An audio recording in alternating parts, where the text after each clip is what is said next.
Սիրելի հայրենակիցներ, հարգելի գործընկերներ, 2020 թվականի աղետալի պատերազմից հետո Արցախը թևակողել է ծանր մարտահրավերների շրջան,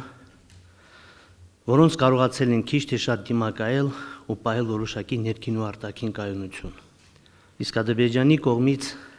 Արցախը Հայաստանին կապող միակ ճանապարհը Լաչինի Քաշաթաղի միջազգայինորեն ճանաչված միջանցքի տևական արգելափակումը, տնտեսական շրջափակումն ու Արցախում բնակվող 120,000 մարդուն հումանիտար ամենատարբեր խնդիրների առջև կանգնեցնելը ևս մեկ անգամից ցույց դրեցին Ադրբեջանի իրական նպատակները, մոտակա ու հեռակա ծրագրերը։ Ավելի քան 70 օր արցախցիները համառորեն պայքարել եւ շարունակում են իրենց պայքարը մեր սրբազան հայրենիքում արժանապատվորեն ապրելու եւ արարելու, մեր նախնիների պատգամը սրբորեն պահելու եւ մեր նահատակված քույրերի ու եղբայրների շիրիմներին տրված երթումն անխախտ պահելու համար։ Այս պայքարն անդադար ու անվերջ է լինելու, այն կարող է ավարտվել միայն հաղթանակով։ Այժմ կուտակված հարցեր կան, որոնց վերաբերյալ կցանկանայի ներկայացնել որոշ նկատառումներ։ Առաջինը, ինչ ունենք Արցախի տևական շրջափակման հետևանքով։ Ադրբեջանի կողմից Արցախը շրջափակելուց հետո Արցախում ներքին կյանքի հարաբերականորեն խաղաղ ու բնականon ընթացքն ամբողջությամբ խաթարվեց։ Ունեցանք ներկրումների ու արտահանումների դադարեցում, բացառությամբ Կարմիր խաչի միջազգային կոմիտեի եւ ռուս խաղաղապահների կողմից որոշակի հումանիտար բեռների ընդհատումներով սահմանափակ մատակարարման դեպքերի, կիսվեցին բազմաթիվ ընտանիքներ, ծագեցին կենսական բազմաթիվ ապրանքների ծուղության հետ կապված խնդիրներ, ի հայտ եկան հազարավոր նոր գործազուրկներ, գործունեությունը դադարեցրած կամ նվազեցրած հազարավոր տնտեսավարողներ, հասարակության շրջանում ծագեցին հոգեբանական խնդիրներ, ունեցանք էլեկտրամատակարարման ու գազամատակարարման պարբերաբար ընդհատումներ, տրանսպորտի խնդիրներ, դպրոցների, մանկապարտեզների ու հիվանդանոցների բնականon աշխատանքների խափանումներ, տնտեսությունը կրեց ավելի քան 150 միլիոն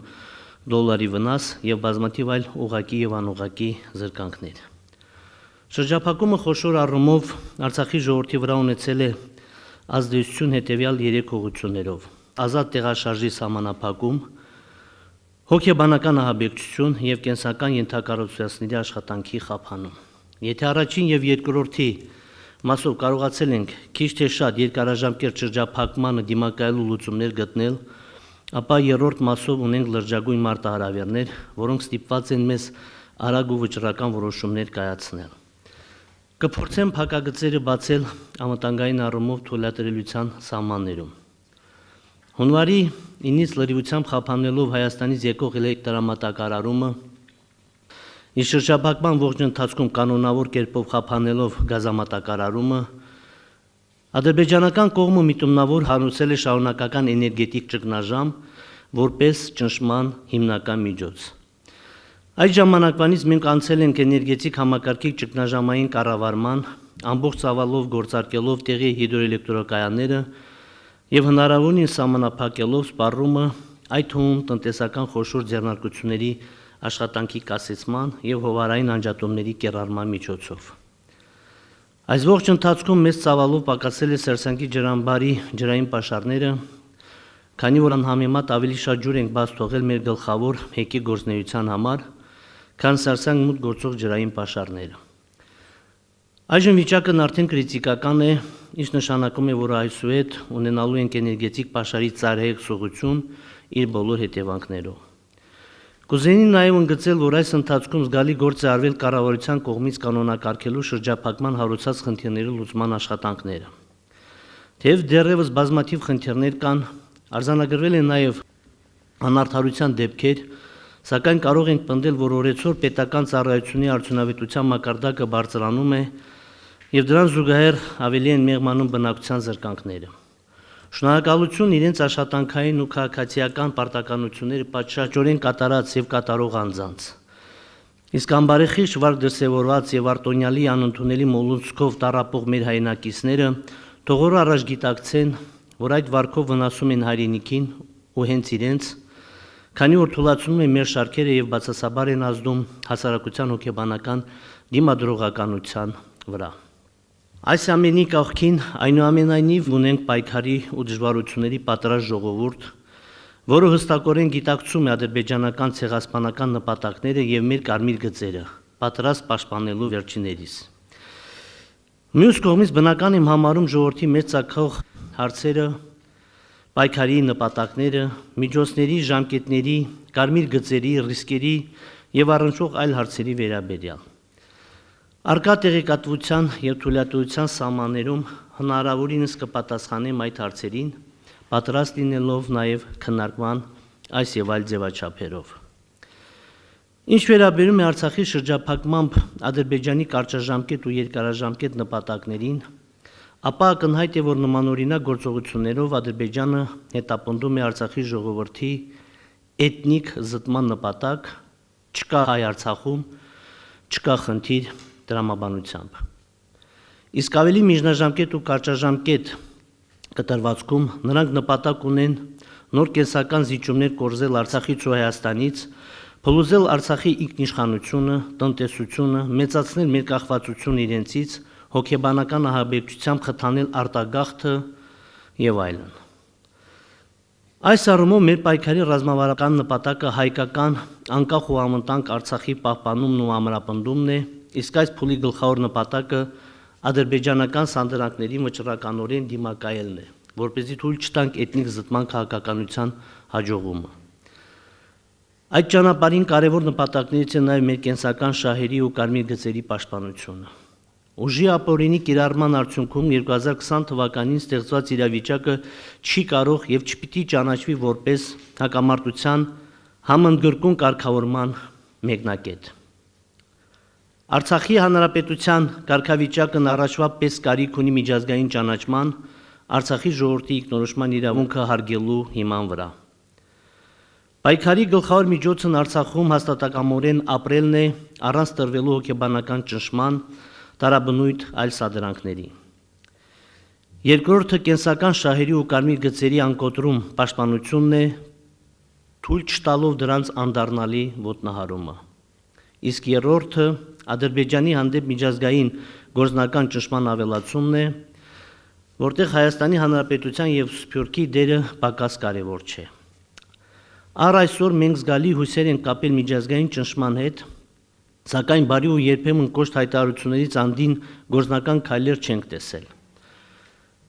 Այնուամենայնիվ շարունակում ենք մեր ջանքերը նաև միջազգային իրավական ճակատում եւ այդ առումով սպասված ու ողջունելի էր ՄԱԿ-ի արդարադատության միջազգային դատարանի երեկվա որոշումը ճանապարհի բացման պահանջով, որը սակայն կարող է մեծ արդյունքներ ապահովել միայն միջազգային հանրության ազդեցիկ դերակատարների քաղաքական ամուր կամքի եւ գործնական քայլերի արկայության պարագայում։ Ամեն դեպքում անկախ Ադրբեջանի ցուսաբերած պատասխանատվությունից ու վարկից սա պետք է համարել միջազգային իրավական հարթակում կարևորագույն հաղթանակ, որն ունի առանցքային իրավական արժեք ու նշանակություն ոչ միայն այսօր, այլ վաղը։ Մեր պայքարի ռազմավարական նպատակին հասնելու համար պետք է երկար ճանապարհ անցնենք։ Հաշվի առնելով հակամարտության բարդությունը, ադրբեջանական հայատյաց քաղաքականությունը, տարածաշրջանային աշխարհաքաղաքական միջավայրի անկայունությունը եւ մեր ներքին խոցելիությունները։ Ի շրջափակման այս պայմաններում մեր պայքարը արդեն բավականին կանխարգելիչ արդյունքներ է ապահովել եւ որոշակի դրական միտումներ կան, որ առաջիկա օրերին այս ճգնաժամային իրավիճակը կարող է զգալիորեն մեղմանալ, ընդ որում առանց մեր կենսական շահերն ու կարմիր գծերը խախտելու կամ վնասելու։ Այնուամենայնիվ, մենք խնդիր ունենք ապահովելու որոշակի կայուն ու կանխատեսելի միջավայր առաջիկա ամիսների, միգուցե նաև 1-2 տարվա ժամանակահատվածում, քանի դեռ չի կայունացել խիստ փխրուն աշխարհակարգը եւ չեն կարողացել նշանակալիորեն բարձրացնել մեր ներքին դիմադրողականության մակարդակը։ Իսկ այս ողջ ընթացքում մեզնից պահանջում է առանձնահատուկ զգոնություն, ճկունություն, հեռատեսություն եւ ռազմավարական համբերություն, որոնք են մեր պայքարի կարմիր գծերը։ Արցախում մեր ժողովուրդը պետք է ապրի ինքնիշխան, անվտանգ ու արժանապատիվ կյանքով, Մենք պետք է ունենանք ինքնորոշման ու սեփական ճակատագիրը մեր հայրենիքում տնօրինելու երաշխավորված իրավունք, մինչև հակամարտության համապարփակ եւ վերջնական կարգավորումը ստատուս քվոն պետք է անշեղորեն պահպանվի, իսկ խախտողները պետք է ենթարկվեն միջազգային ամենակոշտ արձագանքի ու պատասխանատվության, հանրային իշխանությունը պետք է իրականացվի Արցախի հանրապետության սահմանադրությամբ եւ օրենքներով սահմանված կարգով, Արցախի ներքին կյանքում ծագող հարաբերությունները պետք է կարգավորեն բացառապես Արցախի օրենսդրության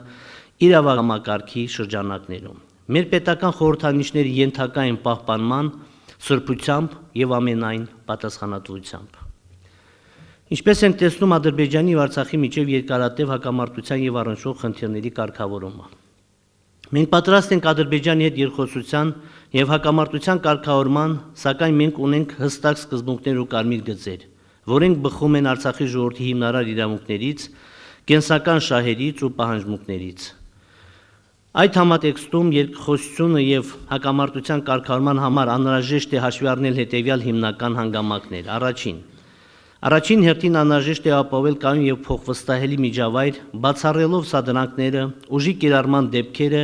եւ հոգեբանական բռնության դրսեւորումները, որպեսզի հնարավոր լինի քննարկել երկուստեք մտահոգող գոյություն ունեցող հարցերը։ Եթե առավել նեղ ու առօրեական հարցերը հնարավոր է քննարկել ու լուծումներ գտնել պարզ շփումների միջոցով, ապա առավել գլոբալ եւ հակամարտության լուծման ուղղված հարցերի քննարկման համար կարևոր եմ համարում միջազգային հանրության մասնակցությունը, երկխոսության արդյունավետությունը եւ կողմերի շահերի պաշտպանվածությունն ապահովելու, այդ ընթացքում ճնշումների ու հարկադրանքի հավանականությունը նվազեցնելու համար, եւ նաեւ շրջափակումը պետք է վերացվի եւ Արցախը պետք է ունենա անխափան ու անսահմանափակ ցամաքային հաղորդակցություն Հայաստանի Հանրապետության հետ առանց ադրբեջանական կողմի որևէ ներգրավվածության։ Նրանց մասնակցության միակ ձևը նոյեմբերի 9-ի եռակողմ հայտարարության դրույթների պարտաճանաչ կատարումն է, որի ընթացքում Ադրբեջանը պետք է երաշխավորի երթևեկության անվտանգությունը զերծ մնա խոչընդոտներ հարուցելուց։ Պետք է երաշխավորել նաև ադրբեջանական վերահսկողության տակ գտնվող Հայաստանից Արցախ եկող կենսական ենթակառուցվածքների անվտանգությունը եւ բնականոն աշխատանքը, լրիվության վերականգնելով գազամատակարարումն ու էլեկտրամատակարարումը եւ բացառելով դրանց խափանման նոր դեպքերը։ Կարևոր է շեշտադրել, որ այդ ենթակառուցվածքների խափանման պատճառով, ինչպես նշեցի, Սարսանգի ջրամբարի ջրային պաշարները կտրուկ նվազել են, ինչը Գառնան ու Ամռանը լրջագույն ճգնաժամ է ստեղծելու ադրբեջանցի հողօգտագործողների համար, քանի որ բավարար ջրային պաշար չի լինելու տասնյակ հազարավոր հեկտար հողատարածքների ոռոգման համար։ Մեր պաշտոնական երկխոսությունը կարող է կայանալ միջազգային համապատասխան ձևաչափի շրջանակներում, որը կարող է լինել փոխընդունելի սկզբունքների, միջազգային իրավունքի նորմերի հիման վրա, ներառյալ իրավահավասարությունը։ Իհարկե, ինչպես հետպատերազմյան շրջանում հիմա էլ չենք բացառում ըստ կարիքի որոշակի դրվագային հաղորդակցություն ադրբեջանական կողմի հետ հումանիտար եւ տեխնիկական հարցերի շուրջ, սակայն դա չի կարող փոխարինել հակամարտության քաղաքական հարցերի շուրջ երկխոսությունը։ Բանակցային պատվիրակությունների կազմերը պետք է որոշվեն բացառապես կողմերի կողմից, ինչը նշանակում է նաև, որ Ադրբեջանը չի կարող միջամտել Արցախյան պատվիրակության կազմի ձևավորման հարցում եւ նույն տրամաբանությունը վերաբերում է նաև ադրբեջանական պատվիրակության ձևավորմանը։ Պետք է ապահովել Արցախի պատշաճ ներգրավվածությունը միջազգային հանրության մեջ, այդ թվում ՄԱԿ-ի կառույցների ներկայությունն Արցախում, ինչը կապահովի թե անվտանգության, թե զարգացման կարևոր երաշխիքներ Արցախի ժողովրդի համար։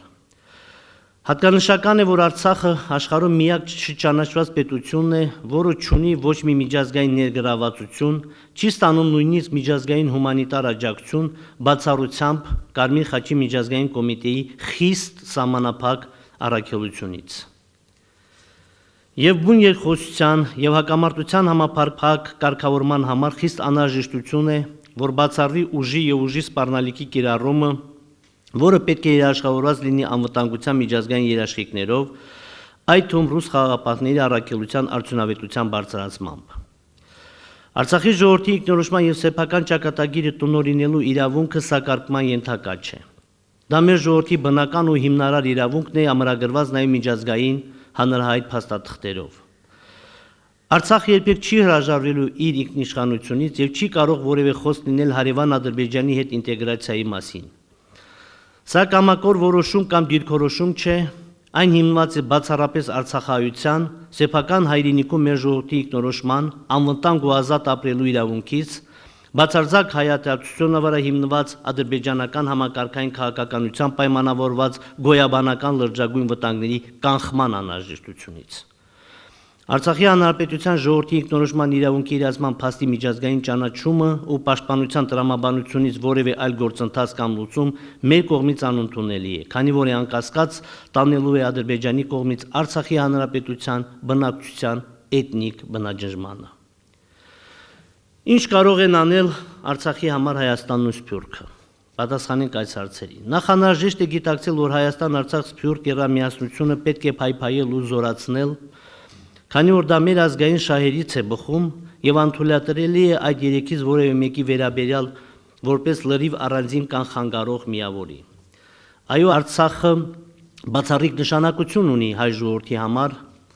օբյեկտիվ իրականությունից ելնելով Արցախը ձգտում է ինքնուրույն հանդես գալ սեփական խնդիրների լուծման հարցում եւ բարձրացնել միջազգային սուբյեկտանության մակարդակը, սակայն առանց Հայաստանի եւ Սփյուռքի մշտական աջակցության եւ ուղղության Արցախը չի կարող հաջողել։ Իսկ Արցախն էլ իր բաժին պատասխանատվությունն է ստանձնում համազգային շահերի պաշտպանության գործում։ Ինչ է արվում անվտանգության ապահովման ուղղությամբ։ Զգալի աշխատանք կատարվել եւ կատարում է անվտանգության սեփական համակարգի արդյունավետության բարձրացման ուղղությամբ, սակայն հաշվի առնելով այդ թեմայով առկա խիստ զգայուն հարցերը, նախընտրելի է դրանց մասին քիչ խոսել եւ շատ աշխատել։ Արցախում ապրող յուրաքանչյուր ոք ունի կյանքի իրավունք, որից ծնվում է դրա դեմ ուղղված հարձակումներից ու ոտնձգություններից այդ իրավունքը պաշտպանելու համընդհանուր ինքնապաշտպանության իրավունք։ Այս իրավունքը անկախտելիորեն մեզ ուղեկցելու է այնքան ժամանակ, քանի դեռ առկա է մեր քաղաքացիների կյանքին ու առողջության ուղղված վտանգը։ Այնուամենայնիվ, մեր խոցելիության աստիճանը նկատի ունենալով,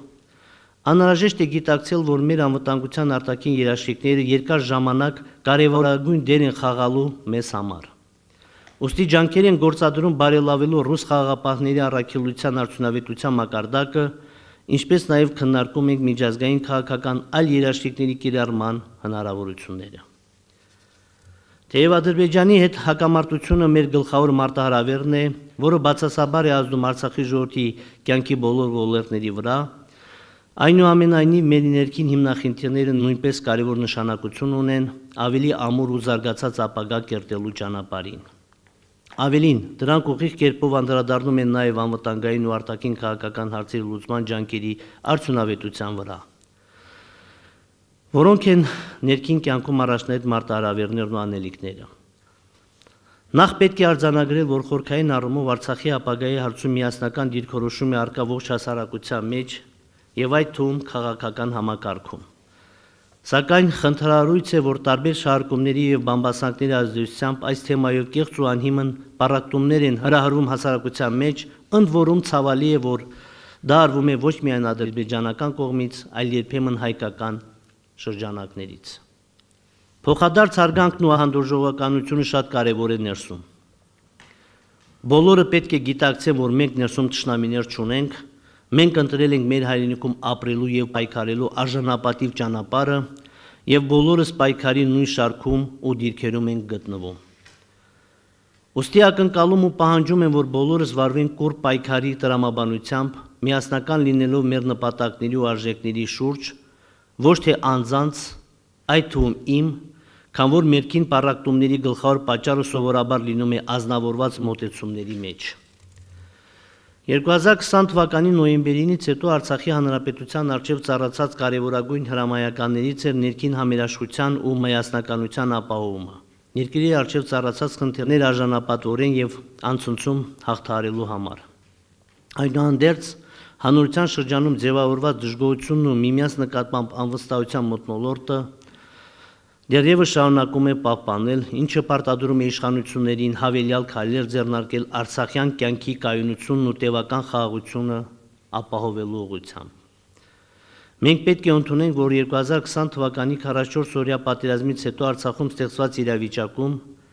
Արցախի հանրապետության սահմանադրության եւ օրենքների հիման վրա ստեղծված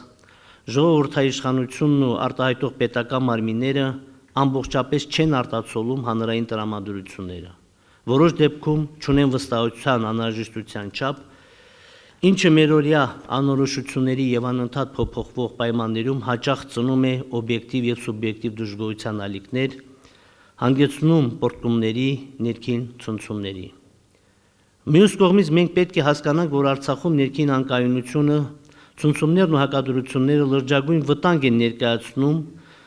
եւ կարող են էականորեն վնասել մեր շահերին, արտաքին ուժերի մոտ առաջացնել մոտեցումների, վերաբերմունքի եւ տրամաբանությունների փոփոխություն, որոնք կարող են անցանկալի հետևանքներ առաջացնել։ Մենք որդեգրել ենք ազատությունը հարգելու քաղաքականությունը եւ նույնիսկ 44 օրյա աղետալի պատերազմից հետո մարդու իրավունքների պաշտպանության հարցում ոչ միայն որևէ նահանջ չեն կատարել, այլ արտաքին լսարանից հաճախ նույնիսկ ստացել ենք դրական արձագանքներ։ Հետևաբար մենք պետք է փորձենք առավելագույնս պատասխանատվությամբ վերաբերել եւ մեր երկրի հեղինակությանը, միջազգային վարկին եւ ներքին կայունության պահպանման անհրաժեշտությանը։ Վերջին օրերին հանդիպել եմ Արցախում գործող կուսակցությունների, ազգային ժողովում ներկայացված քաղաքական որոշ ուժերի ներկայացուցիչների հետ,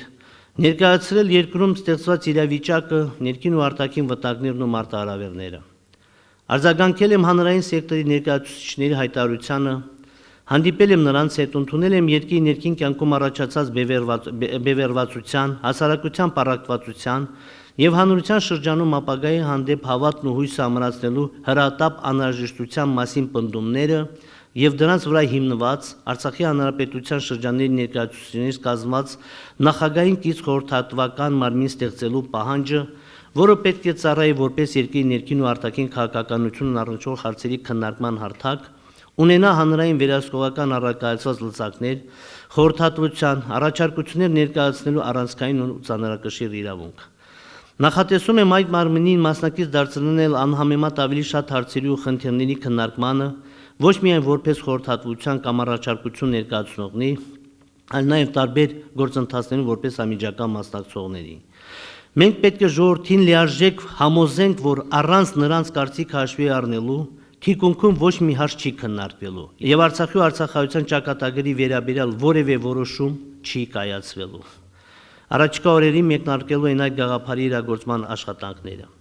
Խորհրդատվական այս մարմնի ստեղծման մասին իմ նախորդ հայտարարությունից հետո հնչել են տարբեր տեսակետներ, բարձրացվել են մտահոգություններ, իբր սահմանադրական մարմինների լիազորությունները կրճատելու,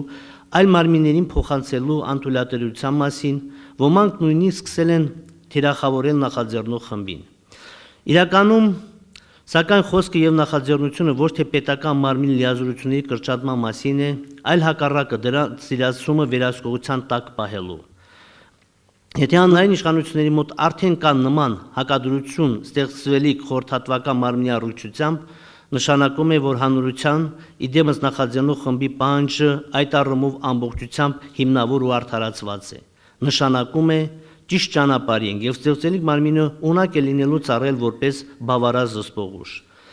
Մեր անհամերաշխությունը, պառակտվածությունը, միմյանց նկատմամբ թշնամանքն ու ատելությունը, ազնականը պետականից գերադասելու մոտեցումները եւ այս ամենի համադրության մեջ ձևավորված ներքին կյանքի մթնոլորտը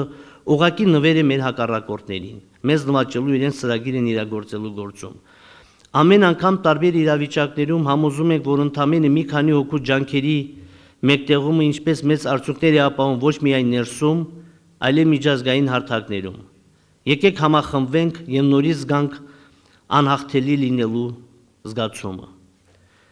Մեկ անգամ եւս հայտարարում եմ, ես ջանք ու եռանդ չեմ խնայելու, անելու եմ հնարավորն ու անհնարինը Արցախում ներքին համերաշխությունն ու միասնականությունը իրականացնելու առումով։ Եվ առաջիկա բոլոր քայլերը ուղղված են լինելու առաջնահերթ հենց դրանց։ Սրանք լող խոսքեր չեն։ Բոլորս պետք է փոխվենք, այդ թվում ես եւ իմ առաջիկա քայլերը համոզիչ կերպով դառնալու են այս խոսքերի ու հայտարարությունների գործնական արտահայտությունը։ Վերջին օրերին նախաձեռնված սահմանադրական բարեփոխումները դարձել են բուռն քննարկման առարկա։ Ոմանք քննադատում են, ոմանք ծայրահեղականացնում, ոմանք կարևորում ու նշանակություն են տալիս։ Այնուհանդերձ պետք է ասեմ, որ սահմանադրական ցանկացած փոփոխություն պետք է միտված լինի մեր երկրի ներքին կայունությունն ապահովելուն, կանխատեսվող վտանգները դիմագրավելուն։ Ամեն դեպքում վստահեցնում եմ, որ Արցախում որևէ մեկի կամ որևէ խմբի կամ ուժի շահերը սպասարկելու համար սահմանադրական փոփոխություն չի կատարվելու։ դա բացառվում է։ Մենք սահմանադրական փոփոխություններ անելու ենք, եթե իրապես զգանք դրա հրատապությունը, կարևորությունն, անհրաժեշտությունը։ Ներպետական կյանքում մենք շարունակում ենք լրջագույն խնդիրների բախվել սոցիալական արդարության, իրավունքի գերակայության, սահմանադրական սկզբունքների լիարժեք իրագործման հարցում։ Իհարկե բազմաթիվ են դեպքերը, երբ անարդարության կամ անվստահության մասին հայտարարությունները չունեն օբյեկտիվ հենք կամ մտածածին են։ Ներկայացում են քաղաքական կամ այլ նկատառումներով, բայց սա ևս պետության ու մեր բոլորի խնդիրն է։ Մյուս կողմից, երբ անարդարության դրսևորումները շատ են, դրանց մեջ դժվար է տարանջատել օբյեկտիվն ու սուբյեկտիվը, իրականն ու կեղծը։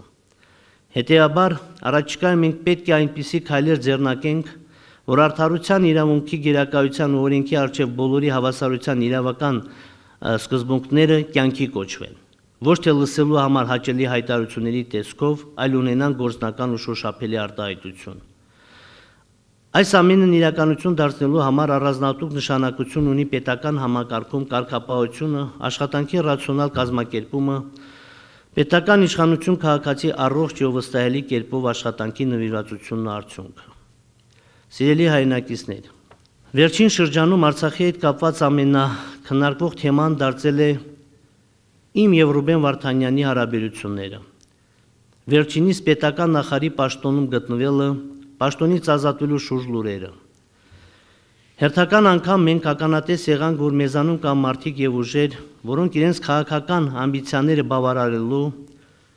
կողքինների նկատմամբ ազնական ատելությունն ու թշնամանքը ցուցադրելու համար ունակ են մինչև անգամ խորտակելու սեփական երկիրը, ոտնատակ տալու մեր ժողովրդի շահերը։ Այս ճակերտավոր պայքարում նման մարդիկ և ուժերը ունեն առավելություն այն առումով, որ իրենք կարող են բավարարել սեփական ցանկությունները պետությանը, մեր ժողովրդին վնասելու հաշվին, մինչդեռ մենք նկատի ունեմ պետական մարմիններն ու պաշտոնատար անձինք չունեն նման քայլերի դիմելու բարոյական և իրավական հնարավորություն։ Նման պահվածքը դժբախտաբար կարող են ցուցաբերել շատերը, բայց ոչ երբեք Ռուբեն Վարդանյանը։ Ռուբեն Վարդանյանը իմ ամենամտերիմ ընկերներից է, այն բացառիկներից, ով որոշեց Արցախ տեղափոխվել ու այստեղ ապրել մեր ժողովրդի համար ամենադժվար ու ամենաօրհասական պահին։ Լուրը ինձ համար ցնցող էր և այդ որոշման մասին անձամբ Ռուբեն Վարդանյանից լսելուց հետո անմիջապես առաջարկեցի ներգրավել պետական համակարգում, պետական նախարարի պաշտոնում։ Ճանաչելով Ռուբեն Վարդանյանին համոզված էի, որ նա վայրկյան անգամ չէր տատանվի այդ պատասխանատվությունը ստանձնելու առաջարկի շուրջը։ Մտքից դիտավորյալ խեղաթյուրումն ու կեղծ մեկնաբանությունները բացառելու համար պետք է շեշտեմ, որ մեր պայքարը սկսելու պահից Ռուբեն Վարդանյանը իր մեջ և իր դեմքով այլևս ամփոփում էր Արցախը և մեզնից յուրաքանչյուրին, իսկ Արցախցուն հատուկ չէին քնիրեն կամ ընկերոջը դավաճանելը։ Այս ողջ ընթացքում ես և Ռուբեն Վարդանյանը եղել ենք միասին, ամենօրյա ռեժիմով հետևելով ինչպես Արցախում, այնպես էլ արտաքին աշխարհում տեղի ունեցող իրադարձություններին, զարգացումներին, մշտապես մտքեր ենք փոխանակել ստեղծված իրավիճակում լուծումների շուրջ։ Ես շնորհակալ եմ պարոն Վարդանյանին այն բանի համար, որ ինչպես ընկերական, այնպես էլ գործընկերային հարաբերություններում նա մշտապես առավելագույն չափով ձգտել է կիսել պատասխանատվությունը ինձ հետ և ոչ թե սահմանադրական նորմերի վրա հողում անելով փորձել բարդել ինձ վրա։ Բայց մյուս կողմից նա գիտակցումով և ըմբռնումով էր մոտենում նաև Արցախում ստեղծված իրավիճակի և հետագա բոլոր խնդիրների համար իմ անձնական պատասխանատվության ծավալին ու չափին։ Այս ողջ ընթացքում ես մշտապես քննարկում, գնահատում և վերլուծության էի ենթարկում այն բոլոր խնդիրները, որոնք գոյություն են ունեցել ու լրացուցիչ ձևավորվել են Արցախի շրջափակումից հետո, հետևել եմ Արցախի և Հարավային Կովկասի շուրջ աշխարհաքաղաքական վերջին զարգացումներին, անց եմ կացրել մի շարք խորհրդակցություններ և դրանց մասին իրազեկել եմ նաև Ռուբեն Վարդանյանին, ունեցել ենք համատեղ քննարկումներ։ Թեև մեր հետագա քայլերի ու ճանապարհի կառուցման ձևի վերաբերյալ մեզնից յուրաքանչյուրը կարող է ունենալ ուրույն տարբերակ, այնուհանդերձ Ռուբեն Վարդանյանը ըմբռնումով է մոտեցել իմ դիրքորոշմանը, ընդունելով, որ ամեն դեպքում իրավիճակին ամենախորը տիրապետում եմ ես, ի պաշտոններ տեղեկացված եմ առավելագույն չափով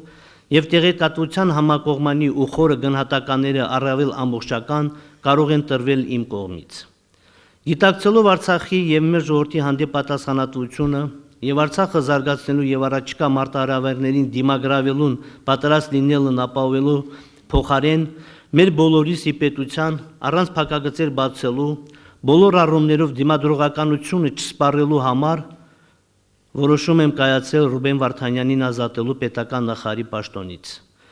Քանի որ գրեթե 4 ամիս առաջ ես ինքս եմ նշանակել պարոն Վարդանյանին պետական նախարարի պաշտոնում, ապա պետք է ընդգծեմ, որ այդ ժամանակվա եւ ներկա իրավիճակները մեծապես տարբերվում են եւ արտաքին եւ ներքին առումներով։ Այնուամենայնիվ ես բարձր եմ գնահատում այս ընթացքում պարոն Վարդանյանի ջանքերը թե Արցախի վերաբերյալ միջազգային իրազեկության բարձրացման եւ թե շրջափակման ընթացքում ներքին բազմաթիվ հիմնախնդիրների լուծման ուղղությամբ։ Օրեր շարունակ այս թեման շրջանառվում էր մամուլում ամենատարբեր մեկնաբանությունների զուգորդմամբ։ Ոմանք մտահոգում են Ռուբեն Վարդանյանի համար, ոմանք փորձում են այս որոշումը ներկայացնել որպես պայքարի ոգու ջլատում, նույնիսկ կան այնպիսիները, որոնք հայտարարում են, որ սա Ադրբեջանի թելադրանքի կատարումն է։ Չցանկանալով անդրադառնալ այսպիսի բնութագրությունների հեղինակներին, զերծ մնալով նրանց որակումներ ու գնահատականներ տալուց ընդամենը կասեմ, որ որևէ մեկը չի կարող ավելի մեծ ցավ ապրել այս որոշումից, քան ես։ Ասեմ նաև, որ ես իմ քայլերն ու որոշումները բացի Արցախի ժողովրդից ու պետական մարմիններից որևէ մեկի հետ չեմ քննարկում ու չեմ համաձայնեցնում։ Ռուբեն Վարդանյանին պետական նախարարի պաշտոնում նշանակել եմ իմ որոշմամբ եւ առաջարկ արել եմ իմ նախաձեռնությամբ։ Այն հավանության էր արժանացել Արցախի ժողովրդի կողմից նման որոշումը կայացնելու ժամանակ գիտակցել եմ Ադրբեջանում եւ այլ տեղերում խնդիրների ծագման հավանականությունն ու հնարավորությունը, բայց ոչ ոք ինձ չէր խանգարել ու չէր կարող խանգարել նման որոշում կայացնելու համար։ Ինչ վերաբերում է մեր ժողովրդի պայքարին, ապա այն երեք չի սկսվել եւ այս առումով մեր պայքարը չի կարելի ազնվորել։ Մեր պայքարը ունի դարերի պատմություն եւ այն երբեք ինձանով կամ Ռուբեն Վարդանյանով կամ ուրիշներով պայմանավորված չի եղել։ Այդ պայքարը կա եւ լինելու է, անկախ մեզանից։ Մեր ժողովրդի պայքարը անկոտրուն է։ Վստահ եմ, որ Ռուբեն Վարդանյանը մնալու է Արցախում եւ իր ակտիվ հասարակական գործունեությամբ բազմապատկելու է Արցախի զարգացման ուղղված իր ջանքերը։ Մեր ազնական հարաբերությունները մնում են բարձր մակարդակի վրա եւ ես մեծապես կարևորում եմ պետական մարմինների ու պաշտոնյաների ակտիվ համագործակցությունը պարոն Վարդանյանի եւ նրա գլխավորած բազմաթիվ կազմակերպությունների հետ, քանի որ նա հայրենիքի նվիրյալ է եւ գիտակցում է, որ Արցախի արժեքը ողջ հայ ժողովրդի համար է։ Ինչ վերաբերում է արտաքին քաղաքական կուրսի շուրջ իմ եւ Ռուբեն Վարդանյանի տարաձայնությունների վերաբերյալ շարժումներին, ապա նշեմ, որ երկուսից ռազմավարական նպատակն Արցախի հայկական անկախ ու անվտանգ ապագան է։ Երկուսս էլ ունենք նույն ընկալումը Արցախի ժողովրդի կենսական շահերի ու կարմիր գծերի վերաբերյալ։ Այնուամենայնիվ, մեր կարճաժամկետ մոտեցումներն ունեն որոշակի մարտավարական տարբերություններ, որոնց հիմքում ընկած է մեր ընկալումների տարբերությունները որոշակի գործոնների վերաբերյալ, այդ թվում աշխարհի ու տարածաշրջանի խիստ անկանխատեսելի անկայունության, կարմիր գծերի պաշտպանության մեթոդները, հայկական ռեսուրսների ու լծակների կիրառման արդյունավետությունը, աշխարհակահաղական դերակատարների շահերի ու լծակների ազդեցությունը։ Կուզեի ընդգծել նաև, որ այս հարցերի շուրջ պարբերաբար քննարկումներ ու բանավեճեր ենք ունենում այդ թվում անվտանգության խորհրդի կազմով։ Ինձ համար մի բան միանշանակ է, որ Արցախում չկա մի պաշտոնյա, որը կարող է շեղել մեր ռազմավարական նպատակներից եւ Արցախը տեսնի Ադրբեջանի կազմում։ Ոստի խիստ անընդունելի են շարժումները Ադրբեջանի հետ ինտեգրացիայի, պայքարի դատարեցման եւ այլ հարցերի շուրջ, դրանք դավաճանական հարվածներ են հենց Արցախի ժողովրդին։ Ես վստահ եմ, որ անկախ իշխանություններում գտնվող անձերից Արցախի ժողովուրդը չի կարող դադարեցնել իր պայքարը հանուն սեփական հողում իր իրավունքների ու արժանապատվության։ Անձիկ անցողիկ են, իսկ հայ ժողովրդի ներառյալ արցախյան հատվածի պայքարն ու ազգային շահերը հավերժական։ Մենք այստեղ ենք մեզ վստահված ժամանակահատվածում ապահովելու այդ պայքարի շարունակությունը եւ ազգային շահերի պաշտպանությունը։ Ով այդ ճանապարհից շեղվի, կստանա պետական ու ժողովրդական պատիժ պետական ու ազգային դավաճանության համար։ Իսկ մարտավարական հարցերում բանավեճի գլխավոր դատավորը ժամանակն է։ Մյուս կողմից պետք է գիտակցել, որ շատ հեշտ է պաշտոնական պատասխանատվություն չունեցող եւ այս բերքի միայն արտաքին մասը տեսնող մարդկանց համար պարզապես քննադատել եւ առերևույթ խելամիտ խորհուրդներ տալ։ Այնինչ իրականությունը շատ ավելի բարդ է եւ անհրաժեշտ է զգուշավոր եւ հետեւողական աշխատանքով մեր վիրավոր նավը հանել ալեկոծություններից ու հասցնել փարոսին։ Եվ այդ առումով, որքան էլ կարևոր է հանրության հետ բաց ու անկեղծ երկխոսությունը, միևնույն է, բոլորը պետք է գիտակցեն, որ ամեն ինչ հնարավոր չէ հրապարակային ներկայացնել, քանի որ մեզ միայն մենք չենք լսում, այլ հակառակորդը, որը հաշվի առնում ամեն մի տվյալ ու հանգամանք մեզ ավելի թոլացնելու առումով։ Տեղեկացնում եմ նաև, որ ես առաջարկել եմ գլխավոր դատախազ Գուրգեն Ներսյանին ստանձնել պետական նախարարի պարտականությունները։ Ուրախ եմ, որ նա պատրաստ է այս ծանր իրավիճակում վերցնել այդ դժվար պատասխանատվությունը։ Վերջնական որոշման մասին առաջիկայում նա հայտարարություն կտարածի։ Ընտրել եմ պարոն Ներսյանի թեկնածությունը, հաշվի առնելով նրա մասնագիտական ու մարդկային որակները, աշխատանքում ցուցաբերած պրոֆեսիոնալիզմը, արդարամտությունը, սկզբունքայնությունը, պետականամետությունը։ Աշխատանքի բնույթով պայմանավորված պարոն Ներսյանի կողմից նպաստ Արցախի կատարած բազմաթիվ աշխատանքներ չեն բարձրաձայնվում, դրանց մասին տեղեկացված են շատ սահմանափակ մարդիկ, համոզված է մի օր հանրությունը նույնպես այդ ամենի մասին կտեղեկանա եւ կիրազեկվի, թե ինչ ցավալի աշխատանք է կատարել դատախազության կողմից վերջին 2 տարում Գուրգեն Ներսյանի ղեկավարությամբ։ Նոր պետական նախարարի համակարգման ոլորտներում են լինելու բոլոր գործադիր մարմինները բացառությամբ ուժային կառույցների եւ արտաքին գործերի նախարարության։ Ինչպես պարոն Վարդանյանի պարագայում պարոն Ներսյանը նույնպես իմ կողմից ստանալու է լայն լիազորություններ եւ ազատություն իր համակարգային ոլորտներում որոշումներ կայացնելու համար, այդ թվում կադրային հարցերում։ Բնականաբար, ինչպես առ այսօր, կարևոր որոշումները կայացվելու են անվտանգության խորհրդի եւ կառավարության կազմերով կոլեգիալ քննարկումների արդյունքում, հնարավորինս ապահովելով նաև հանրության ներառական մասնակցություն այդ գործընթացներում։ Ինչպես շարունակել պայքարը եւ ինչ դերակատարություն ունի Արցախի յուրաքանչյուր քաղաքացի։ Սա վերջին, բայց եւ ամենակարևոր հարցն է։ Մեզնից յուրաքանչյուրից կախված շատ բան կա Արցախի ավելի լավ ապագայի կերտման գործում եւ խիստ անընդունելի ու վտանգավոր է հակառակորդի կողմից տարածող անօգնականության ու անտարբերության մտայնությունը։ Արցախի ապագայի վրա ազդող գլխավոր գործոնը մնում է Արցախի ժողովրդի կամքն ու վարքը, որը կոտրելու ուղղությամբ էլ հնարավորինս աշխատում է ադրբեջանական կողմը, կիրառելով ֆիզիկական եւ հոգեբանական ճնշման հանցավոր ու լայն գործիքակազմ։ Յուրաքանչյուր քաղաքացի ունի առնվազն 2 հստակ անելիք Արցախի ապագայի համար։ Այն է ապրել Արցախում եւ ամենօրյա սրտացավ, նախաձեռնող ու շարունակաբար բարելավող աշխատանք կատարել սեփական դիրքում, զինվորականից մինչև ուսուցիչ, հողագործից մինչև հանրային ծառայող։ Որքան էլ դժվար թվա պայքարը, միևնույն է, լուծումներ կան եւ դրանից փախչելը փախուստ է սեփական արժեքներից ու պատասխանատվությունից։ Իսկ պետությունը առավել քան երբևէ բոլոր հնարավորություններով կանգնած է լինելու յուրաքանչյուր քաղաքացու կողքին, կիսելով պայքարի ու պատասխանատվության պատվաբեր բեռը։ Հետևաբար մենք շարունակում ենք մեր պայքարը հանուն հայկական, անկախ ու անվտանգ Արցախի վճռականորեն ապրելով ու սրտացավորեն գործելով Արցախում։ Շնորհակալություն ձեզ։